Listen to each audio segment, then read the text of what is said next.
ದೇವಿ ಮಹಾತ್ಮೆಯನ್ನು ನಾವು ಈ ನವರಾತ್ರಿಯಲ್ಲಿ ಕೇಳ್ಕೊಂಡು ಬರ್ತಾ ಇದ್ದೀವಿ. ಇದು ಅತ್ಯಂತ ಪರಮ ಪವಿತ್ರವಾದುದು.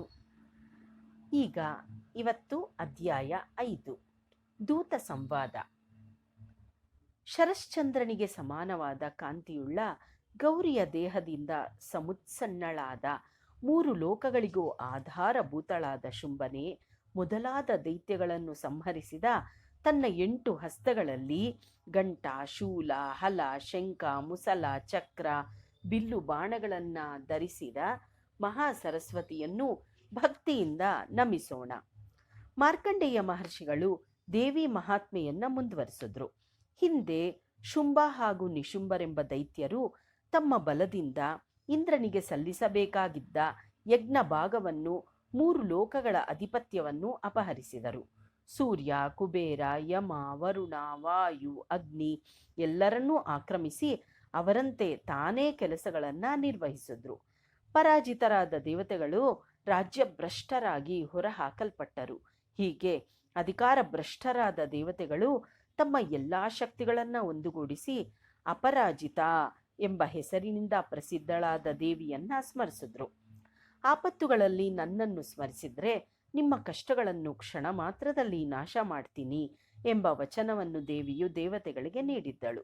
ಇದನ್ನು ತಿಳಿದ ದೇವತೆಗಳು ಹಿಮವತ್ ಪರ್ವತವನ್ನು ತಲುಪಿ ಅಲ್ಲಿ ವಿಷ್ಣು ಮಾಯೆಯನ್ನು ಹೀಗೆ ಸ್ತೋತ್ರ ಮಾಡಿದ್ರು. ಅಪರಾಜಿತಾ ಸ್ತೋತ್ರ. ಹೇ ದೇವಿ, ಮಹಾದೇವಿ, ಶಿವೆ, ಪ್ರಕೃತಿ, ಭದ್ರೆ, ನಾವು ನಿಶ್ಚಲ ಮನಸ್ಸಿನಿಂದ ನಿನ್ನನ್ನು ಸ್ಮರಿಸುತ್ತೇವೆ. ರುದ್ರ ರೂಪಿಯು, ನಿತ್ಯಳು, ಗೌರಿಯು, ಜಗದ್ಧಾತ್ರಿಯೂ ಆದ ನಿನಗೆ ನಮಸ್ಕಾರ. ಬೆಳದಿಂಗಳು ಹಾಗೂ ಚಂದ್ರನಂತೆ ಸಂತೋಷ ಕೊಡುವ ದೇವಿಗೆ ನಮಸ್ಕಾರ.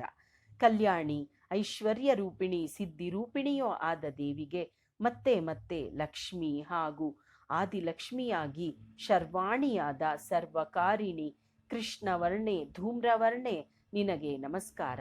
ಅತಿ ಸೌಮ್ಯ, ಅತಿ ರೌದ್ರ ಮುಂತಾದ ಅನೇಕ ರೂಪಗಳನ್ನು ಧರಿಸಿದ ದೇವಿಗೆ ನಮಸ್ಕಾರ. ಜಗತ್ತಿಗೆ ಆಧಾರಳಾಗಿರುವ ಕೃತಿ ರೂಪಳಿಗೆ ನಮಸ್ಕಾರ. ಎಲ್ಲ ಜೀವರಾಶಿಗಳಲ್ಲಿಯೂ ಇರುವ ವಿಷ್ಣು ಮಾಯೆಗೆ ನಮಸ್ಕಾರ. ಚೇತನಾದೇವಿಗೆ ನಮಸ್ಕಾರ. ಬುದ್ಧಿರೂಪಿಣಿ, ನಿದ್ರಾರೂಪಿಣಿ, ಕ್ಷುಧಾರೂಪಿಣಿ, ಛಾಯಾರೂಪಿಣಿಯೂ ಆದ ದೇವಿಗೆ ಮತ್ತೆ ಮತ್ತೆ ನಮಸ್ಕಾರ. ಸರ್ವ ಜೀವಿಗಳಲ್ಲಿಯೂ ಶಕ್ತಿ ರೂಪಳಾಗಿ ತೃಷ್ಣ, ಕ್ಷಮ, ಜಾತಿ, ಲಜ್ಜಾ, ಶಾಂತಿ, ಶ್ರದ್ಧಾ, ಕಾಂತಿ, ಲಕ್ಷ್ಮೀ ರೂಪಗಳಿಂದ ನೆಲೆಸಿರುವ ದೇವಿಗೆ ಮತ್ತೆ ಮತ್ತೆ ನಮಸ್ಕಾರ. ವೃತ್ತಿ, ಸ್ಮೃತಿ, ದಯ, ತೃಪ್ತಿ, ಮಾತಾ, ಭ್ರಾಂತಿ ಈ ರೂಪಗಳಿಂದ ನೆಲೆಸಿದ ದೇವಿಗೆ ನಮಸ್ಕಾರ. ಇಂದ್ರಿಯಗಳು ಹಾಗೂ ಪಂಚಭೂತಗಳಿಗೆ ಆಶ್ರಯಭೂತಳಾದ ಎಲ್ಲ ಕಡೆ ವ್ಯಾಪಿಸಿರುವ ದೇವಿಗೆ ನಮಸ್ಕಾರ. ಚಿದ್ರೂಪಿಣಿಗೆ ನಮಸ್ಕಾರ. ಯಾವ ದೇವಿಯ ಸ್ತುತಿಯನ್ನು ಬ್ರಹ್ಮಾದಿ ದೇವತೆಗಳು ಹಿಂದೆ ಮಾಡಿ ಮಹಿಷಾಸುರ ವಧೆಯನ್ನು ಸಾಧಿಸಿದ್ದರೂ, ಯಾವ ಪರಮೇಶ್ವರಿಯನ್ನು ದೇವತೆಗಳಾದ ನಾವು ನಮಸ್ಕರಿಸುತ್ತಿದ್ದೇವೆಯೋ, ಸಕಲ ವಿಪತ್ತುಗಳನ್ನು ಕ್ಷಣ ಮಾತ್ರದಲ್ಲಿ ಯಾವ ದೇವಿಯು ನಾಶ ಮಾಡುವಳೋ ಆ ದೇವಿಯು ನಮಗೆ ಮಂಗಳವನ್ನು ಉಂಟು ಮಾಡಲಿ. ಹೀಗೆ ದೇವತೆಗಳು ಸ್ತೋತ್ರ ಮಾಡುತ್ತಿರುವಾಗ ಗಂಗಾ ನದಿಯಲ್ಲೂ ಸ್ನಾನ ಮಾಡಲು ಪಾರ್ವತಿ ಅಲ್ಲಿಗೆ ಆಗಮಿಸ್ತಾಳೆ. ಆಕೆಯು ದೇವತೆಗಳನ್ನು ಕುರಿತು, ನೀವು ಯಾರನ್ನ ಸ್ತೋತ್ರ ಮಾಡ್ತಿದ್ದೀರಾ ಅಂತ ಕೇಳ್ತಾಳೆ. ಕ್ಷಣ ಮಾತ್ರದಲ್ಲಿ ಆಕೆಯ ಶರೀರದಿಂದ ಉದ್ಭವಿಸಿದ ಶಿವೆ ಹೀಗೆ ಹೇಳ್ತಾಳೆ, ಶುಂಭನೆಂಬ ರಾಕ್ಷಸನಿಂದ ರಾಜ್ಯ ಭ್ರಷ್ಟರಾದ ನಿಶುಂಭನಿಂದ ಪರಾಜಿತರಾದ ಈ ದೇವತೆಗಳು ನನ್ನನ್ನು ಸ್ತೋತ್ರ ಮಾಡ್ತಾ ಇದ್ದಾರೆ. ಹೀಗೆ ಪಾರ್ವತಿಯ ಶರೀರಕೋಶದಿಂದ ಹೊರಬಂದ ಕಾರಣ ಶಿವೆ ಕೌಶಿಕಿ ಎಂದು ಪ್ರಸಿದ್ಧ ಆಗ್ತಾಳೆ. ಅವರು ತನ್ನ ಶರೀರದಿಂದ ಹೊರಬಂದ ಮೇಲೆ ಪಾರ್ವತಿ ಕಪ್ಪು ಬಣ್ಣವನ್ನ ತಾಳ್ತಾಳೆ. ಆಗ ಕಾಳಿಕಾ ಎಂಬ ಹೆಸರಿನಿಂದ ಪ್ರಸಿದ್ಧಳಾದ ಆಕೆ ಹಿಮವತ್ ಪರ್ವತದಲ್ಲಿ ನೆಲೆಸ್ತಾಳೆ. ಶುಂಭ ನಿಶುಂಭರ ಭೃತ್ಯರಾದ ಚಂಡಾಮುಂಡರು ಆಕೆಯ ಮನೋಹರ ರೂಪವನ್ನು ನೋಡಿದ್ರು. ಈ ವಿಷಯವನ್ನ ಶುಂಭನಿಗೆ ವರ್ಣಿಸ್ತಾರೆ. ಈ ದೇವಿಯನ್ನ ನೀನು ವಶ ಮಾಡ್ಕೋ ಅಂತ ಅವನನ್ನ ಹುರಿದುಂಬಿಸ್ತಾರೆ. ದೈತ್ಯರಾಜನೇ, 3 ಲೋಕಗಳಲ್ಲೂ ಪ್ರಸಿದ್ಧವಾದ ರತ್ನ, ಮಣಿ, ಅಮೂಲ್ಯ ವಸ್ತುಗಳು ನಿನ್ನಲ್ಲಿವೆ. ಐರಾವತ, ಪಾರಿಜಾತ, ಉಚ್ಚಶ್ರವೈಸ್ಯೆಂಬ ಕುದುರೆ ನಿನ್ನಲ್ಲಿದೆ. ಬ್ರಹ್ಮನ ಹಂಸವಾಹನ, ಕುಬೇರನ ಮಹಾಪದ್ಮನಿಧಿ, ಸಮುದ್ರರಾಜನ ಎಂದೆಂದೂ ಬಾಡದ ಕಿಂಜಲ್ಕ ಅಂದರೆ ಕಮಲಮಾಲೆ ಹಾಗೂ ಇತರ ದೇವತೆಗಳ ಅಮೂಲ್ಯ ಆಯುಧಗಳು ನಿನ್ನಲ್ಲಿವೆ.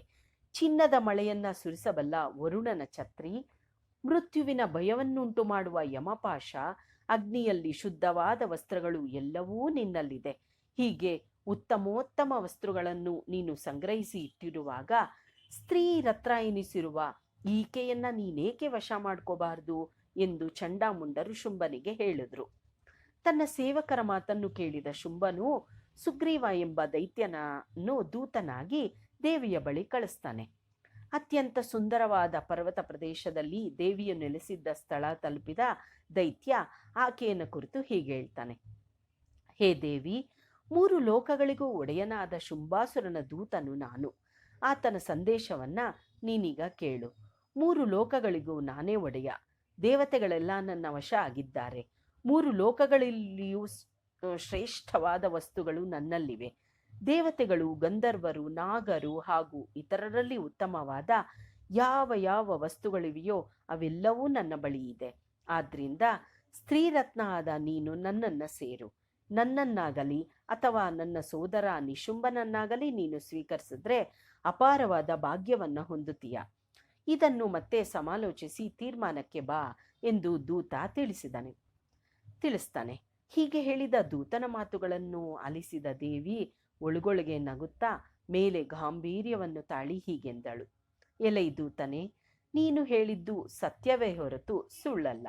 ಶುಂಭ ನಿಶುಂಭರು 3 ಲೋಕಗಳಿಗೂ ಅಧಿಕಾರಿಗಳೇ ಸರಿ. ಆದರೆ ನನ್ನನ್ನು ಪಡಿಬೇಕಾದ್ರೆ ಒಂದು ನಿರ್ಬಂಧ ಇದೆ. ಯಾವನು ನನ್ನನ್ನು ಯುದ್ಧದಲ್ಲಿ ಗೆಲ್ತಾನೋ, ದರ್ಪವನ್ನ ಕಳೆದುಕೊಳ್ತಾನೋ, ನನಗೆ ಸರಿಸಮಾನವಾದ ಬಲ ಉಳ್ಳವನು ಇದ್ದಾನೋ ಆತನೇ ನನ್ನ ಯಜಮಾನನಾಗಲು ಸಾಧ್ಯ.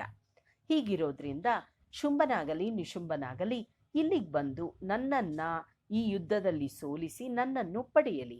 ಅದಕ್ಕೆ ತಡಬೇಕೆ ಎಂದು ದೇವಿ ಕೇಳಿದ್ಲು. ಅದಕ್ಕೆ ದೂತನು ದೇವಿಯ ಮಾತಿಗೆ ನಕ್ಕು, ದೇವತೆಗಳೆಲ್ಲರೂ ಸೇರಿ ಈ ರಾಕ್ಷಸನ ಮುಂದೆ ನಿಲ್ಲಲಾರರು ಎಂದ ಮೇಲೆ ಒಬ್ಬಂಟಿಗಳಾದ ಸ್ತ್ರೀಯಾದ ನಿನ್ನ ಪಾಡೇನು? ನಿನ್ನ ಮರ್ಯಾದೆಯನ್ನ ಕಾಪಾಡ್ಕೋ. ಶುಂಭ ನಿಶುಂಭರ ಬಳಿ ಈಗಲೇ ಹೋಗಿ ನನ್ನ ಮಾತನ್ನು ಕೇಳು ಅಂತ ಹೇಳ್ತಾನೆ. ಅಂದ್ರೆ ಶುಂಭ ನಿಶುಂಭರ ಬಳಿ ನೀನೇ ಹೋಗು ಅಂತ ಹೇಳ್ತಾನೆ. ದೇವಿಯು ದೂತನ ಮಾತಿಗೆ, ಶುಂಭ ನಿಶುಂಭರು ಬಲಶಾಲಿಗಳೇನೋ ನಿಜ, ಆದ್ರೆ ನನ್ನ ಪ್ರತಿಜ್ಞೆಯನ್ನ ನಾನು ಮೀರುವಂತೆ ಇಲ್ಲ. ನೀನೀಗಲೇ ಇಲ್ಲಿಂದ ಹೊರಟು ನಾನು ಹೇಳಿರುವ ನಿಯಮವನ್ನು ರಾಕ್ಷಸ ರಾಜನಿಗೆ ತಿಳಿಸು. ಅವರು ತನಗೆ ಸರಿ ಎನಿಸಿದ್ದನ್ನ ಮಾಡಲಿ ಅಂತ ಹೇಳ್ತಾಳೆ. ಎಂಬಲ್ಲಿಗೆ ಮಾರ್ಕಂಡೇಯ ಪುರಾಣದ ದೇವಿ ಮಹಾತ್ಮೆಯ ದೂತ ಸಂವಾದ ಎಂಬ 5ನೇ ಅಧ್ಯಾಯ ಸಂಪೂರ್ಣವಾಯಿತು. ನಮಸ್ಕಾರ.